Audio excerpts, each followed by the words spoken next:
How do we? Okay, that's the preventative measure that we should embark on. But how do we stop or sort of curb what's happening now, specifically with men not really taking their mental health seriously and committing these egregious acts in our society because of how their mental chemistry is at the moment. Because I say that to say, over the last year, getting more into space and understanding different things about men, and even coming to the information where men commit suicide at a vast larger margin than women do. They do.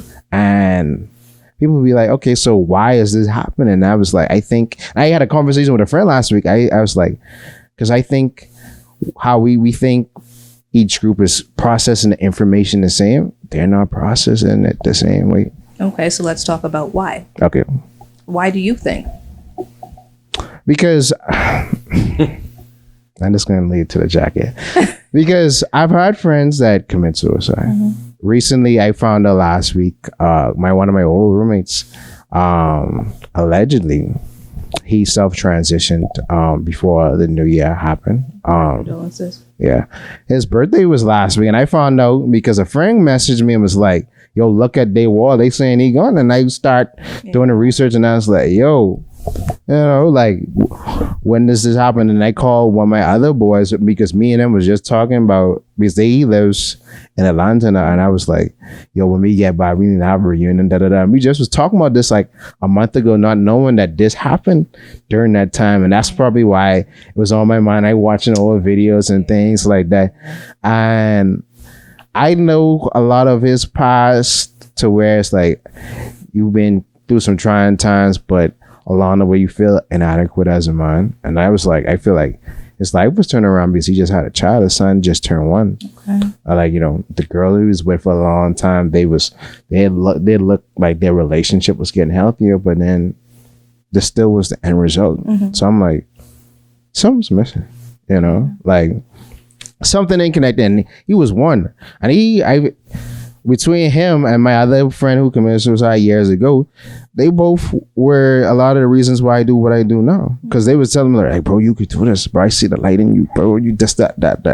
Yeah. So understanding that feeling of feeling inadequate and, going through that process and trying to work through and things like that. And what I was telling my friend, I'm like, I don't think a lot of them are processing the information similarly to their female counterparts like we believe. Like, because if it's so disproportionately different, what's really going on? You're trying to be like, make it make sense. Yeah. Right? Okay. So first and foremost, I too have lost somebody to suicide, somebody that I went to university with just in the past week.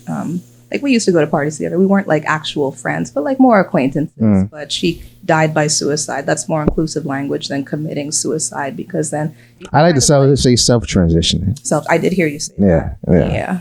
But just for your viewers to know, dying by suicide is definitely more supportive and compassionate language than committing suicide. But it's really, and to address the disparity between men and women who die by suicide and how it's higher in men, I mean, we don't really give men the space to realize that having emotions is normal. Just like how we're talking about children are brainwashed, like, oh, I'm beating you because I love you, right? Men have been told you can't show emotion or else you soft. It's sissy to have feelings. Use a galley. You know what I mean? So it's just like we have not even allowed men to express their very own human nature, a normal experience of having emotions. So when you're not allowed to express, you bottle it in. And if you don't have outlets, if you don't have supportive people in your life, if you don't have helping professionals, then, pressure burst pipe. Yeah. I think it's the societal pressures too, to where you have this idea in your mind and you just can't live up to it. You've been trying everything and it's like you keep on falling on your back. And back to the whole emotional expressions, you don't want to tell nobody you going through these things because you don't want to be like a burden to them. Yeah. And you also don't want to be seen as less than a man, because men are supposed to have it all together, right? You're supposed to be providing for your family. You're supposed to be the rock. Yeah.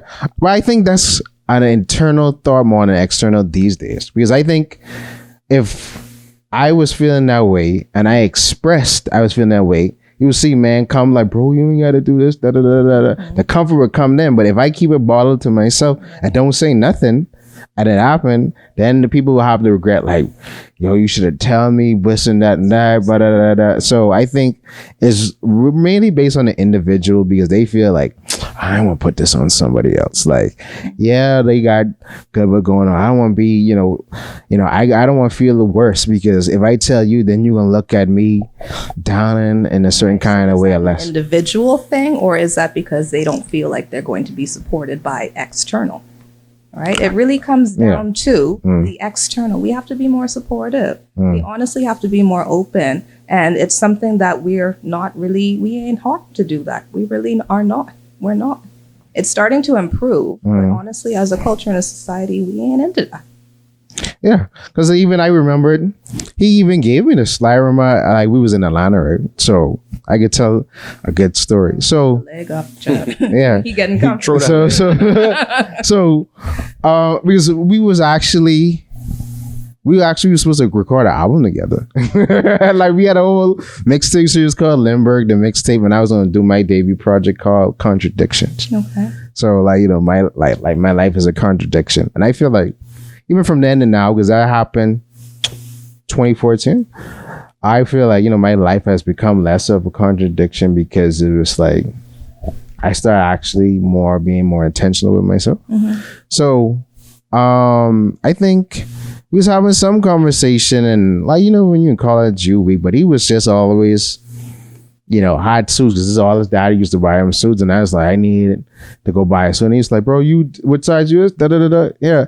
Or like, bro, you could this, that, and that, and that. We had big dreams. It was even talking about getting married in 2019 in Hawaii, and I was like, he's like, bro, would you come? I was like, bro, it ain't nothing about just jumping on the plane and this and that and that. So, just seeing how the story ends, it's like you really don't know what people are going through. I mean, again, even on this wall, there's a lot more, I feel more male support than female support, to where it's like, bro, you was with me every morning, blah, blah, blah, blah, blah, and I never know this was going on and things like that. So I think, from my point of view, I think part of it is just accepting where you at in life, how you supposed to run. This goes for everybody. Because you had the former Miss former Miss USA, she self-transitioned last week and had all the success in the world and things like that, but it was still, personal, I wouldn't say demons, but personal issues that you may need to get past or just come to grips with, like settle with yourself and come to that realization, okay, yeah, I feel this way, honor those emotions and say, okay, well, I'll make steps to improve. Okay, so sure, help yourself. I'm always an advocate. But go to the therapist. Yeah.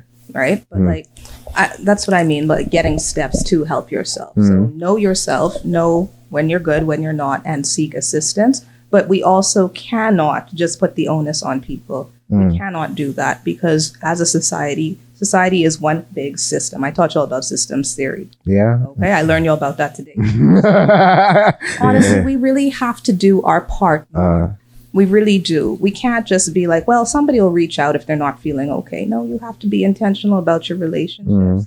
I mean, relationships is the topic for today, really. So it's just like, if you are in a relationship, it's both give and take. Sure, you want the person to be able to come to you to talk about something that's on their mind, on their heart. But you also have to be inquisitive and ask your friend, because if you care about somebody, don't you want to know? Yeah. Relationships are about effort.